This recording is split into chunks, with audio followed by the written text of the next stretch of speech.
আজকের গল্প লেখক আরিফ ইসলামের কাদামাটির ঘর অন্তিম পর্ব। প্রিয় বন্ধুরা, গল্পটি ভালো লাগলে অবশ্যই লাইক, কমেন্ট, শেয়ার এবং সাবস্ক্রাইব করে পাশে থাকবেন। তো চলুন শুরু করা যাক। ভয়ে গলা শুকিয়ে গেছে আমার।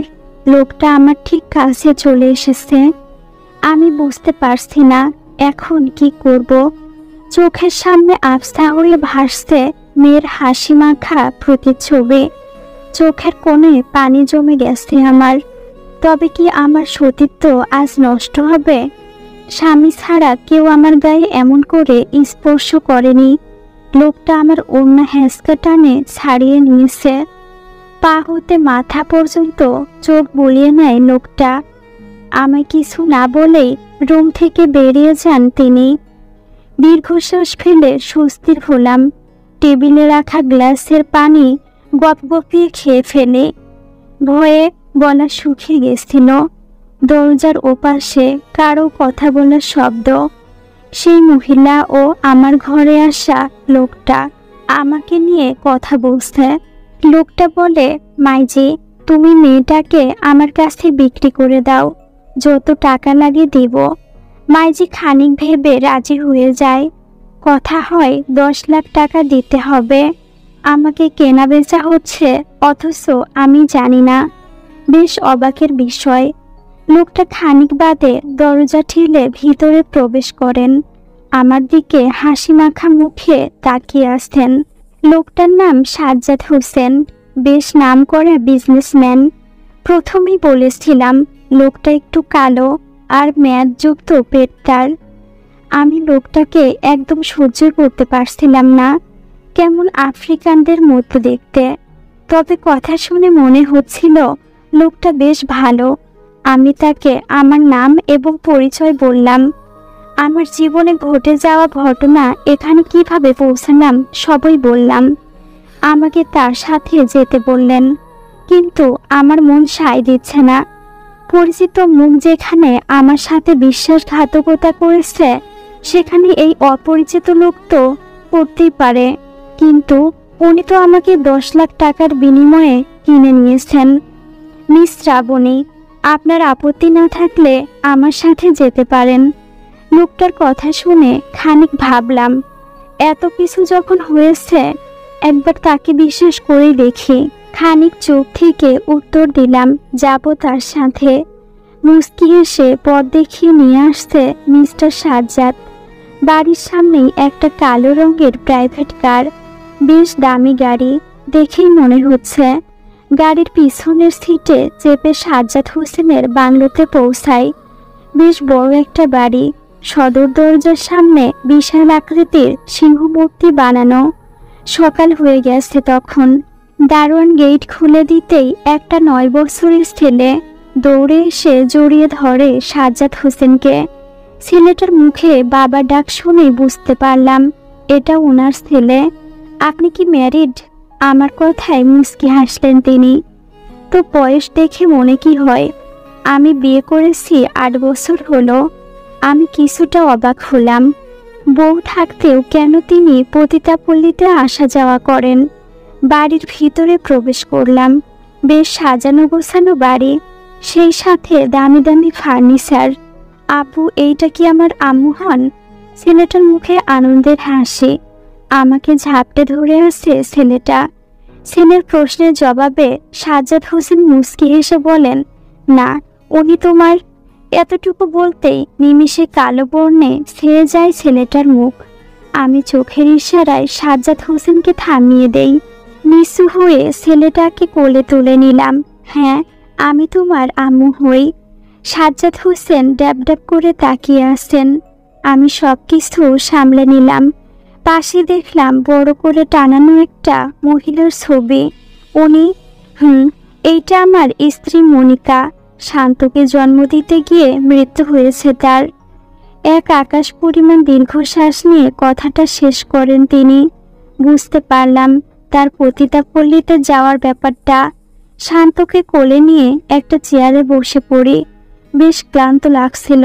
আম্মু, তুমি না অনেক পয়সা। আমাকে ছেড়ে কোথায় গেছিলে এতদিন? আমি তোমাকে অনেক মিস করি। আমি ছেলেটার মুখের দিকে তাকালে মিথিলার কথা মনে পড়ে। না জানি মেয়েটা এখন কি করছে। বুক কেঁপে উঠছে আমার। শান্তকে ঘরে নিয়ে গল্প শোনাতাম, খেলাধুলা করতাম। ওর মধ্যে আমার মেয়ে মিথিলাকে খুঁজে পেতাম আমি। অনেক ভালো দিন কাটছিল আমার আর শান্তর।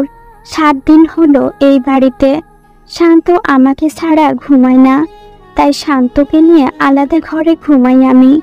বাড়িতে লোক বলতে মিস্টার সাজ্জাদ হোসেন, ওনার ছেলে শান্ত, শান্তকে দেখাশোনা করার জন্য 2 জন বুয়া, আরো 2 জন বাড়ি দেখাশোনা করে।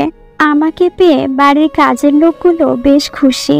ম্যাম, আপনি আসার পর থেকে তো আমাদের কাজ সহজ হয়ে গেছে। ছোট সাহেব এত জেদি, কোনো কিছু খেতেই চান না, কিন্তু আপনি কোনো কষ্ট ছাড়াই কেমন খাইয়ে দিচ্ছেন তাকে। বুয়ার কথায় মুচকি হাসলাম আমি। হয়তো শান্ত সত্যি মনে করছে আমি ওর মা। বেশ কিছুদিন কেটে গেছে এখানে আসার।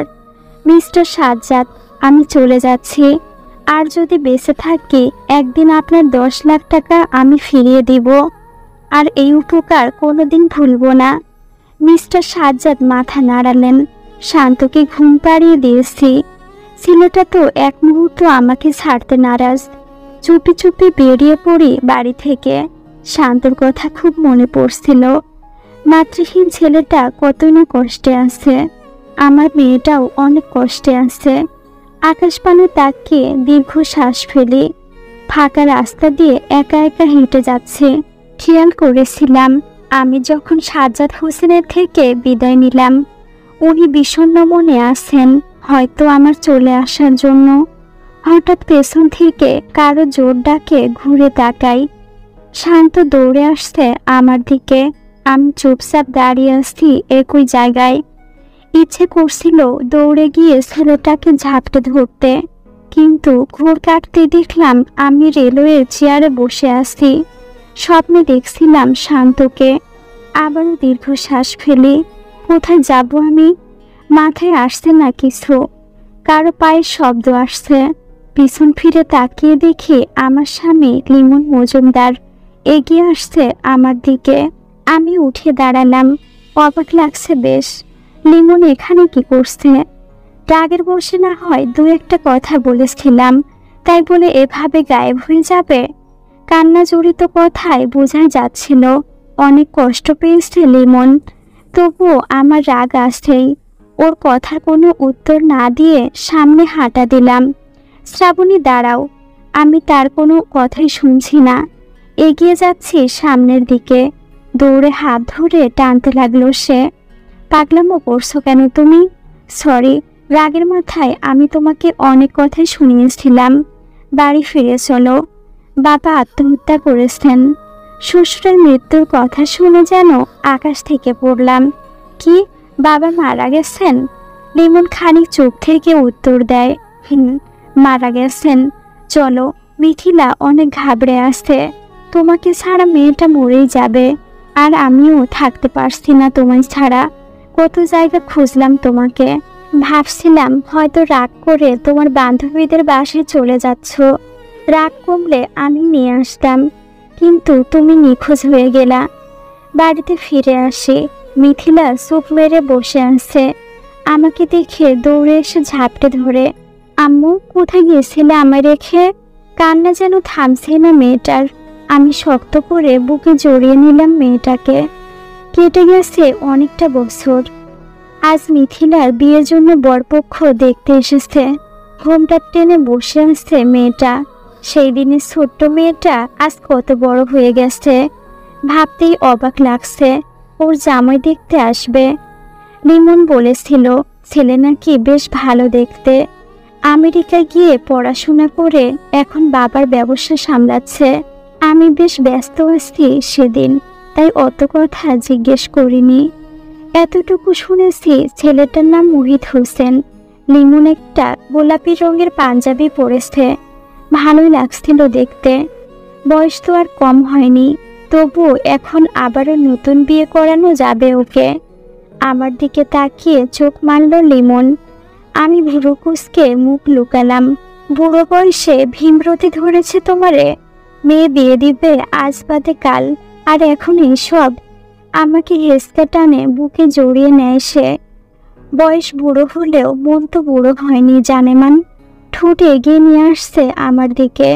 নিজেকে ছাড়িয়ে রান্নাঘরে ঢুকলাম। ইতিমধ্যে খবর পেলাম পাত্রপক্ষ চলে এসেছে। মাথায় কাপড় টেনে এগিয়ে গেলাম তাদের স্বাগত জানাতে। আমি অবাক হয়ে গেছি।